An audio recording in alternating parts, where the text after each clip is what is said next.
안녕하십니까. 오늘의 미국 김동찬입니다. 지난 2월 13일은 뉴욕에서 특별선거가 있었습니다. 보궐선거. 이 지역은 이제 뉴욕 3지역구로 조지 센토스 공화당 연방 하원 의원이 가짜 이력과 그다음에 선거 기부금 불법 유용으로 검찰을 조사를 받게 되었고, 연방 의회에서는 더 이상 이런 사람이 미국의 연방 의원이 될 수 없다고 쫓아내 버렸습니다. 그래서 보궐선거가 치러지게 되었는데, 이 보궐선거에서 민주당의 탐 수아지가 당선이 되었습니다. 탐 수아지는 1년 전까지 바로 이 지역의 연방 의원이었습니다. 보궐선거에 민주공화 모두 엄청난 화력을 총동원하였습니다. 연방하원 선거였지만 주요 이슈는 대통령 선거 이슈와 별반 다를 게 없었습니다. 특히 승리한 수아지 캠페인에서 내세웠던 그 메시지가 대통령 선거에서 트럼프를 향해 사용할 수 있는 메시지로 아주 유효하였다고 볼 수 있을 것입니다. 그래서 대선의 전초전이라고 볼 수 있는 것입니다.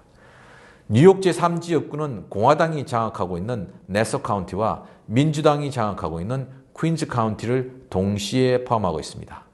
1년 전 투표일 반밖에 안 되는 전체 16만 9,887명의 유권자들 중에서 탐 수아지가 53.9%를 득표하였고 46.1%를 득표한 공화당의 마지 필립을 눌렀습니다.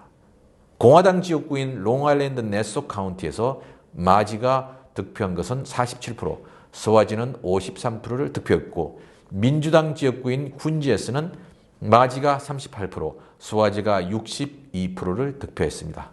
이번 선거에서는 7%로 수아지가 이겼습니다. 그런데 1년 전 선거에서는 민주당의 롭 집맨이 공화당의 조지 센토스에게 거꾸로 7% 차이로 패배하였던 곳으로, 그야말로 뉴욕의 배럴그라운드가 연방하원 제3지역구라고 할 수 있습니다. 공화당 지역구와 민주당 지역구 두 개의 카운티가 아주 격렬하게 맞붙고 있는 지역구입니다.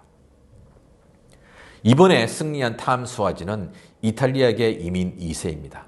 회계사 변호사로 롱아일랜드 네소 카운티에서 글렌 코브 타운이 있는데 여기에 시장을 했고, 네소 카운티장 그리고 제3지역구 연방 하원 의원 3선을 지냈습니다. 그리고 작년도 주지사 선거에 도전했다가 낙선하였는데, 이번에 보궐선거가 이루어지면서 1년 만에 연방의원 선거에 뛰어들었고 연방의 선거에 당선이 되었습니다. 마지 필립은 에티오피아 출신의 유대인으로 12살에 이스라엘로 이민하여 이스라엘군에 복무하고 대학을 졸업하고 2005년도에 도미했습니다. 2012년까지는 민주당원이었는데 2021년 네소 카운티 의회에 도전을 할 때는 공화당원으로 변경하여 당선이 되었습니다.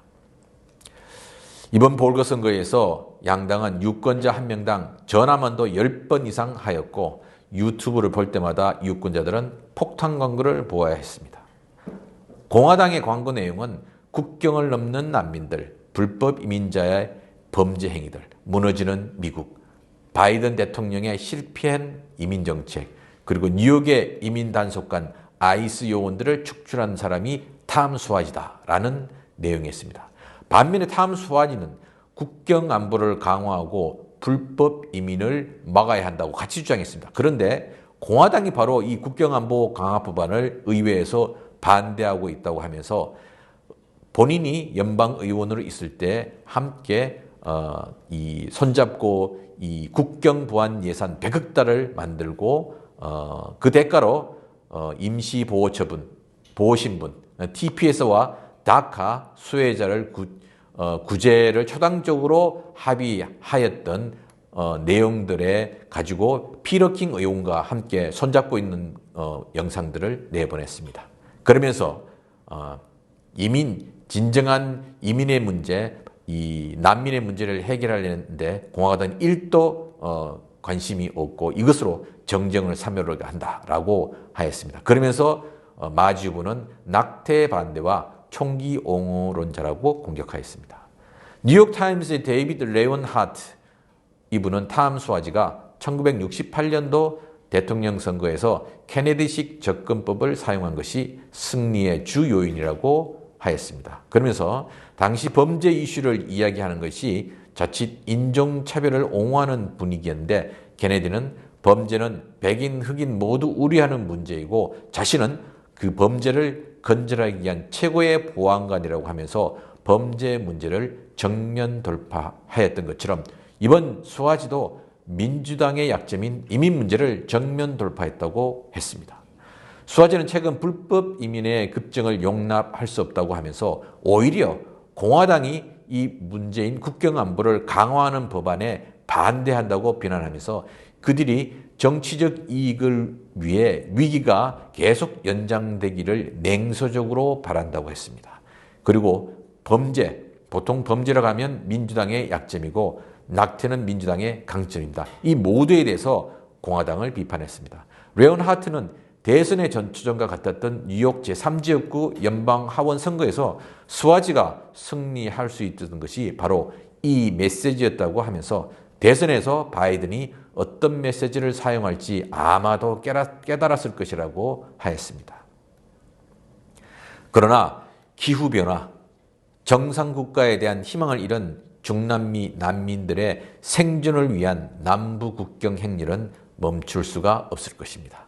전 세계적으로 1억 명에 달하는 난민들이 발생하고 있고 문제는 점차적 지구적인 문제로 넓혀져 가고 있습니다. 이것은 그동안 1세대 선진국들이 지난 수세기 동안 3세계들을 억압하고 수탈했던 것에 대한 업보입니다. 그러다 보니 3세계 민중들은 자신의 국가를 정상국가로 만들지 못하고 이제는 그 희망마저 버린 데다가 기후 문제가 발생하고 그로 인한 먹고 사는 문제로 인해서 경제적 피폐화가 일어나고 그러다 보니 중앙 권력은 무너지고 곳곳에 전쟁과 분쟁이 발생하고 있는 것입니다. 그래서 그들이 살 길은 오로지 살 수 있는 길은 1세계 국가로 갈 수밖에 없기 때문에 전 세계적으로 1세계 국가들의 국경선에는 전 세계 3세계선 난민들이 국경선에 몰려들 수밖에 없는 것입니다. 그런데 1세계에서는 이 난민 문제에 대한 근본적인 대책은 안중에도 없고 오히려 1세대 국가 내에서 권력 쟁탈의 도구로만 사용하고 있습니다. 그래서 난민 문제를 해결하지 않으려고 한다. 난민 문제 해결에 반대를 한다. 그러면서 서로 보수다 진보다 이렇게 싸우는 도구가 되어버렸기 때문에 이 문제는 해결하기가 너무나 힘든 아젠다가 되어버렸습니다. 그리고 이념이 되어버렸습니다.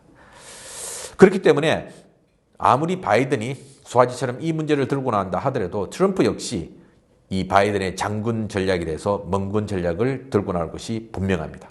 결국 장군, 멍군에 대한 판단과 선택은 유권자들이 할 수밖에 없습니다. 현명한 유권자가 바로 누가 이 문제를 해결하기를 원하지 않고 누가 이 문제를 해결할 능력을 가지고 있는지 현명하게 판단할 수 있을 것입니다. 지금까지 오늘의 미국 김동천이었습니다.